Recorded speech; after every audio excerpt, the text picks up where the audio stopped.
Big Brock Purdy, the franchise quarterback of the 49ers, the next Steve Young, Joe Montana, Jeff Garcia. He's the next one. He's so much better than Jimmy Garoppolo. Like Jimmy Garoppolo was like good, but not good enough. And now Brock, he takes it to a whole nother level. And we have no data to prove it. Actually, we have some data that with Christian McCaffrey, both of these quarterbacks really put up similar numbers individually. I say we have the data. This is courtesy of Jesse Naylor, who you all know. He does a show with me on Wednesdays. He works with Ryan a lot. He has a great YouTube channel on his own. He found this. He texted us, and we were like, hey, can we talk about this on our show? And he was like, did he say yes? Did we get a confirmation? He said I could tweet it, but he's cool, man.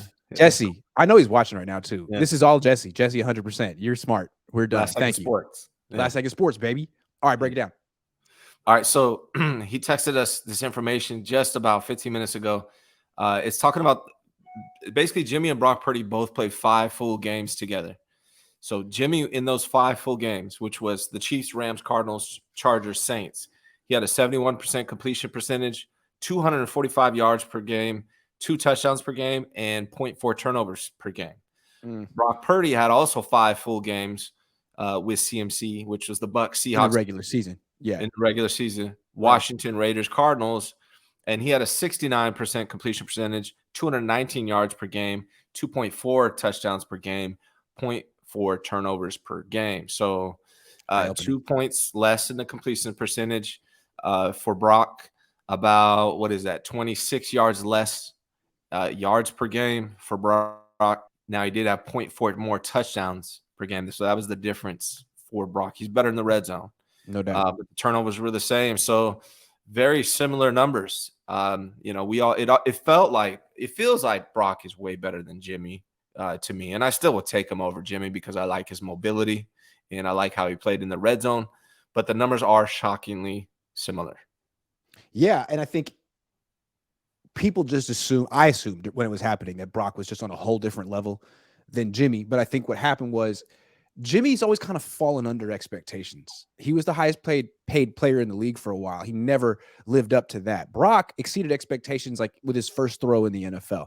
The last pick, Mr. Irrelevant, people were calling him Mr. Relevant like 10 minutes in to his first stint. And it was like a great story.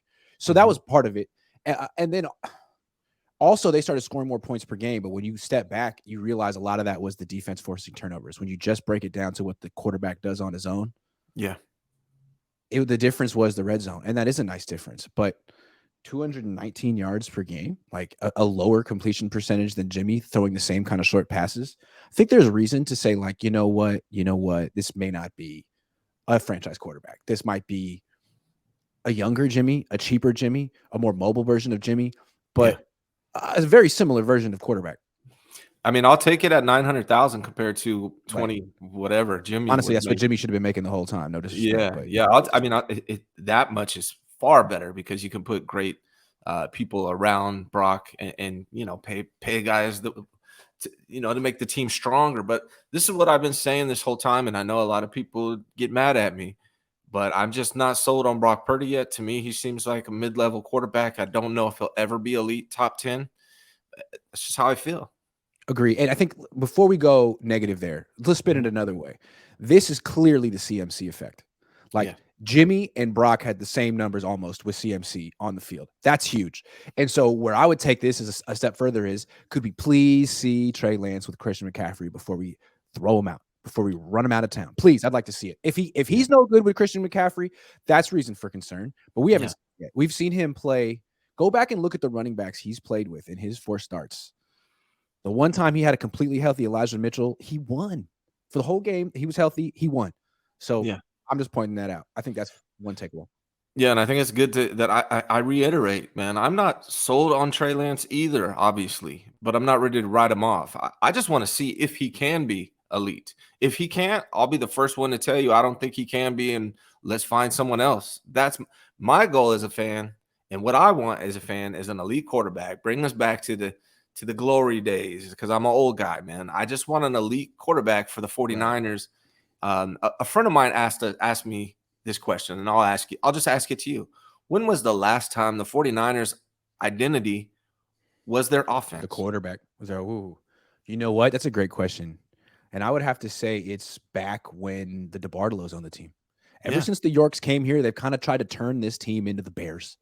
They're Yeah. from Youngstown, Mm-hmm. Ohio. I mean, that's the Browns. It's the Bears out there. It's Midwest football. It's cold football. I think that's the kind of football they like. They're Yeah. not really West Coast football guys. I mean, they're every single coach they hire wants to run the ball. Everyone, Shanahan, Harbaugh, Chip Kelly, all run game guys. I Yeah. mean, Bill Walsh, he kept you honest with the running game. Yeah. Like Andy Reid will keep you honest with the running game, but they're not run first coaches because honestly, you don't win that way. You don't win Super Bowls that way. Run first. Like the Right. Rams tried that, it didn't work, and now they pass all the time. Right. Right. So, like, I mean, it's better to have the run game and defense as an identity than no identity, which is Right. what it was like 2002 through For sure. 2010. Right.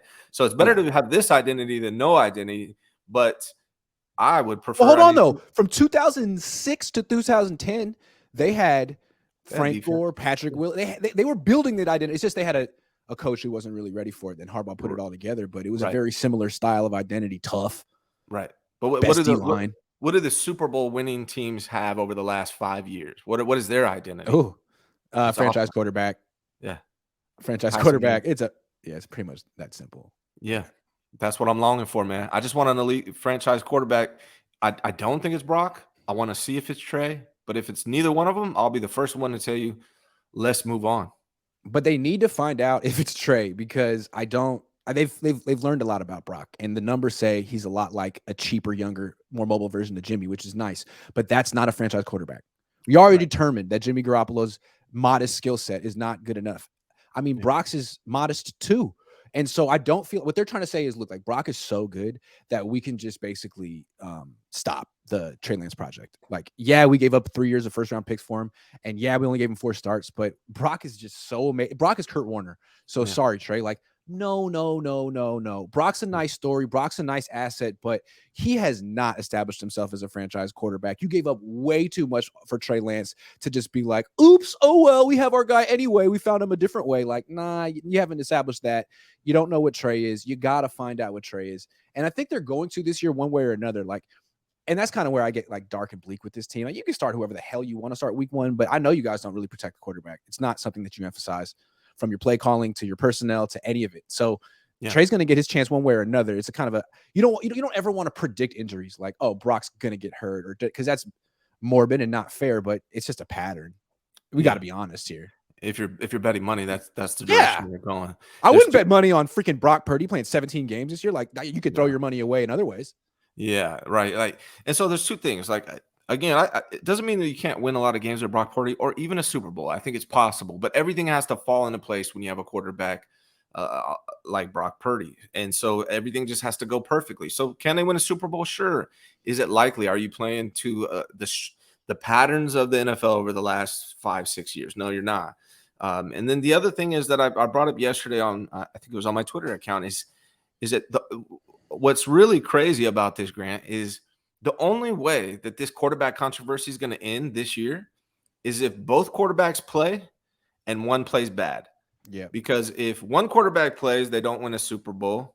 Well, let me reiterate. The only way this ends is if both quarterbacks play, one plays bad, or one wins a Super Bowl. Because if only Brock plays and he doesn't win a Super Bowl, everyone's going to be saying, well, Trey could have done it. We should have played Trey. If Trey plays the whole season and we don't see Brock Purdy and he doesn't win a Super Bowl, everyone's going to be saying, well, Brock would have done it, right? So we have to see both quarterbacks play, and one has to play bad or one just has to play so much better than the other for us to just say, okay, now we know. But yeah, I think we're going to have a quarterback controversy next year.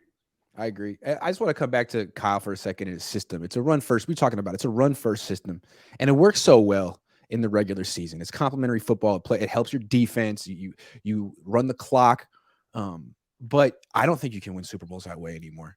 And what happened to him? He's been to 2 Super Bowls and lost both of them. Mm-hmm. And if you look at it, like the first one with Atlanta, his offense scored 21 points. They had a pick 6 in that game. They lost, scoring 28. The offense scored 21 points. And eventually in the second half, the run game got shut down. Second time he got to the Super Bowl, his offense scored 21 points. I think in the biggest games, if you can shut down that run game and turn them into a one-dimensional passing team, like they're just not built for that at all. And other teams are. like the championship teams are. So I feel Yeah. like the Niners, like they're really more built for the regular season than the postseason. Like they're an antiquated style of offense, run first, complementary football. Like, nah, you need to be able to score fast. You guys don't have a hurry up offense. You guys don't throw down the field. Like you guys aren't gonna beat Kansas City that way, or any team with a Hall of Fame quarterback. And there's a few of them out there. There's a few of them. Sorry. What team did the 49ers beat last year that you're like, wow, I can't believe we beat those guys, right? Every game they won, we expected them to win pretty much, right? Every game. And then some of the games we lost to teams that we were far better than. But there's not one game that I can think of that we won last year that we're like, wow, can't believe we beat those guys to a team as good as us. But also, just look at their offense. They've had the last couple of years stretches where their offense looks amazing. 35, 40 points a game in November and December. Then they get to the playoffs and 19 points against Dallas. Next week, their offense just gets destroyed immediately against Philly. Last year, like, what was it? Freaking 13 points against Green Bay? What was it? Yeah. And they scored like 7 of them on special teams. Like their offense is much more built for the regular season. Once you get deeper into the playoffs and everyone knows that everything, you just got to stop the run game. You got to stop the run game. They're not built to drop back pass. Everything is built off the run, play action. You stop the run game, you stop them. Teams can do it if you actually are locked in on the game plan and you have a good defense. Dallas did it. Dallas did it. And I think we're going to talk about it, but defenses are just straight up telling them to go. They're challenging them. Beat us in the passing game. Beat us all on game. the sidelines. Yeah. All game. Block us in pass protect all game. You can't. You're not built to. You're not built to. Yeah. You're built to win in a regular season way.